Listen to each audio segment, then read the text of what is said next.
Okay, video number 5, I think, or 4, one of the two. As I was saying, let me kind of lean back here some. So they ran the antibody test and they found this, and they came back in and said, tried to explain it to me. And so I was like, okay.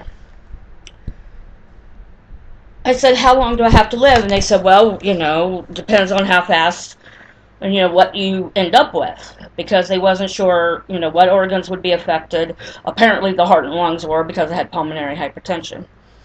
But what I understand is the interstitial lung disease and the pulmonary hypertension is from scarring of my lungs. So what that means is this is what scleroderma does. It scars your whatever it's destroying. Sometimes that's the skin. You'll get a hardness of your skin. Now, in this case, it was the hardness of my lungs. So this led to my pulmonary hypertension. Now, once I got that diagnosis, I thought, okay, I've already, been through this before. It's not something new. I know how to, I just don't overexert myself. I take it easy as much as I can. That doesn't mean I become lazy. It just means that if I notice that I'm out of breath or something, it's time to rest a little bit. It's not, it's something I can work with, even though it's difficult. There was times that even just leaning over to pet a dog was too much for me at one point, and there's days it still does. So, when you look at me and you say, well, she's got pulmonary hypertension, and there's some that has to have oxygen, and it may come to that eventually for me.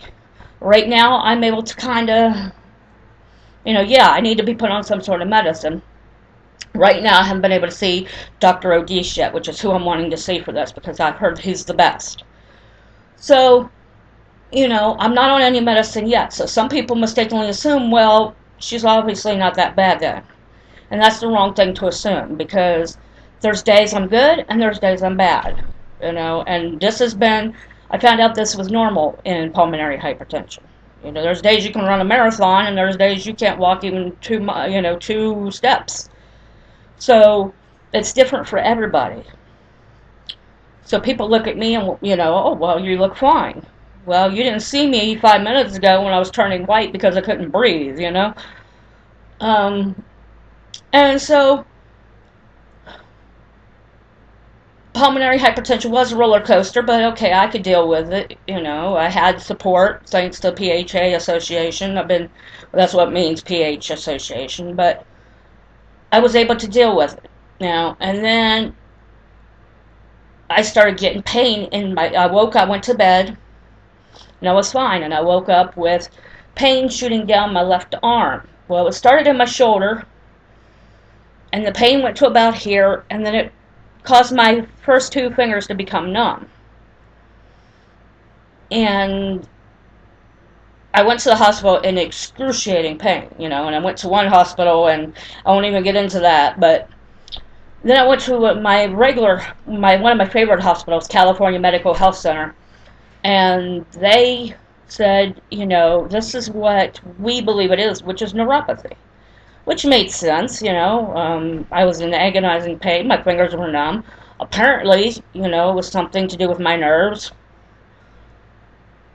and they kind of, there's not much we can do here. We can give you Vicodin and send you back to your regular doctor, which they did. And my doctor, Dr. Tolera, bless her heart, she reminds me of my first doctor, Sarah Carpenter, but she listened and she said, the problem is, it could be a pinched nerve, it could be neuropathy. Both would give the same symptoms.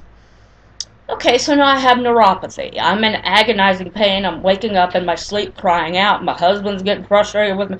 Well, oh.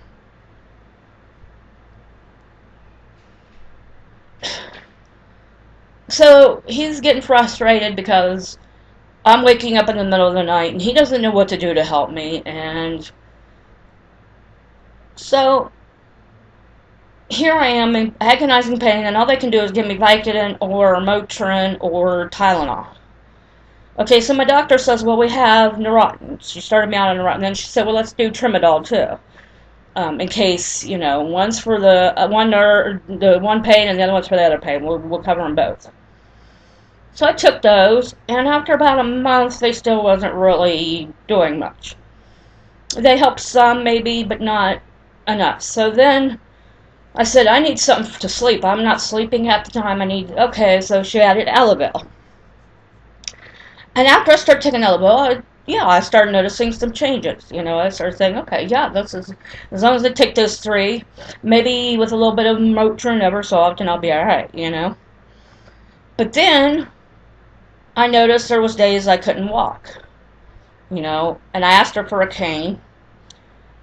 It was not only because of the pain, it was also because I was sweating profusely, my heart rate would go up, and all that, so she said, I'll give you a cane. So I got my cane, and the more it's progressed, the more I've noticed that, my muscles jerking.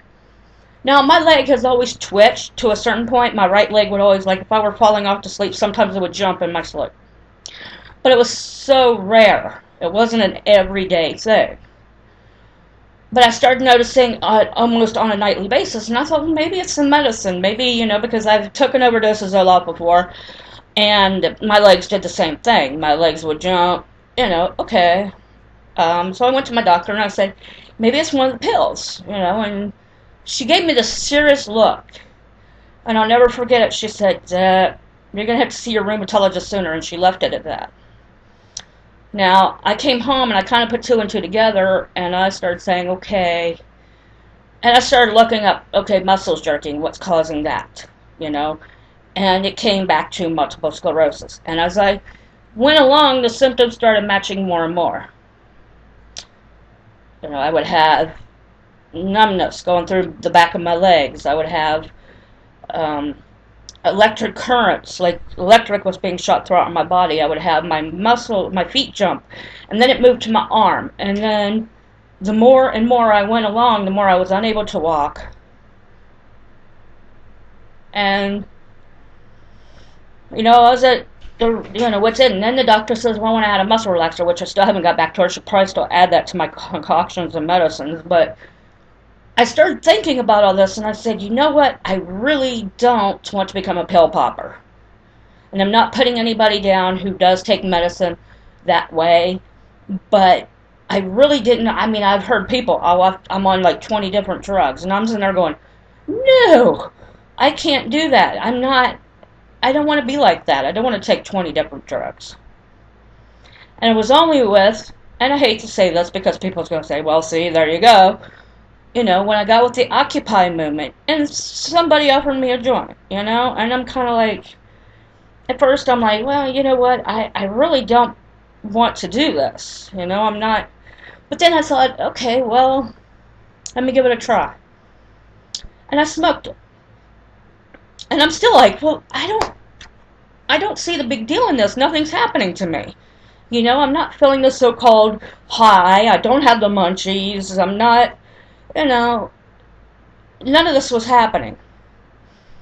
And I'm going to have to make another video, but I told you it would be a long list of videos because I'm going to be, like, maybe doing like a video diary almost, to get this stuff out because it's important. But let me get back to you in a minute or 2.